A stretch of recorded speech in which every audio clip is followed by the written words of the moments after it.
আমরা পুরো ইনফরমেশনটা কালেক্ট করছি যে কতজন দ্বৈত নাগরিক, কতজন ঋণ খেলাপি আছে। একটা যদি নিউজের রেফারেন্স দিই তাহলে 31 জন ঋণ খেলাপি আছে এখন পর্যন্ত। দ্বৈত নাগরিকের সংখ্যাটাও এর কাছাকাছি হবে। আমরা পুরো রিপোর্টটা প্রকাশ করব সামনের দিনে। আবার অনেকের দ্বৈত নাগরিকত্বের বিষয়টা আপনারা জানেন অনেক ক্ষেত্রে গোপন থাকে।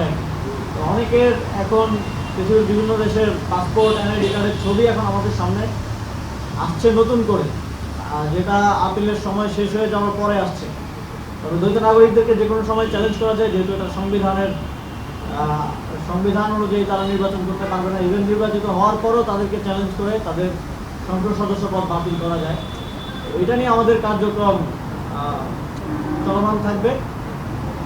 এবং আমি কালকেও বলেছি, আজকে আমাদের আহ্বায়ক বললেন যে নির্বাচন সুষ্ঠুভাবে আয়োজিত হবে এটা নিশ্চিত করা এবং সেই নির্বাচনে অংশগ্রহণ করার মাধ্যমে একটি গণতান্ত্রিক রূপান্তর আমরা বাংলাদেশে চাই, যার মাধ্যমে আমরা যে নতুন বাংলাদেশের স্বপ্ন 2024-এর গণঅভ্যুত্থান দেখিয়েছিল সেটার বাস্তবায়ন, সেটার সুফলটা বাংলাদেশের মানুষ পাবে।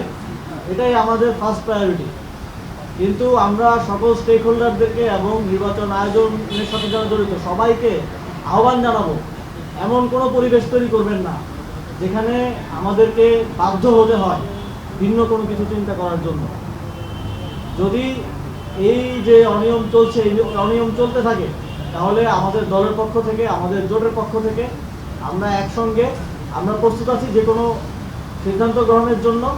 তবে আমাদের একটাই কমন আন্ডারস্ট্যান্ডিং যে আমরা এই নির্বাচনকে কোনোভাবেই একটা সেটেল এবং বিগত 3টি নির্বাচনের মতো একটা পরিকল্পিত উপায়ে একটা নির্দিষ্ট দলকে বা গোষ্ঠীকে ক্ষমতায় আনার জন্য দেশের মানুষের ভোটাধিকারকে অবজ্ঞা করে একটা সেটেল নির্বাচন করতে আমরা দিব না। ইলেকশন নিয়ে কোনো সংশয় নাই যদি নির্বাচনের সুষ্ঠু পরিবেশ থাকে, কিন্তু যদি ইঞ্জিনিয়ার্ড একটা ইলেকশন করার পরিকল্পনা থাকে, যদি প্ল্যান থাকে কারো এরকম, তাহলে সেই প্ল্যান ভেস্তে যাবে এবং এটা প্রতিহত করা হবে।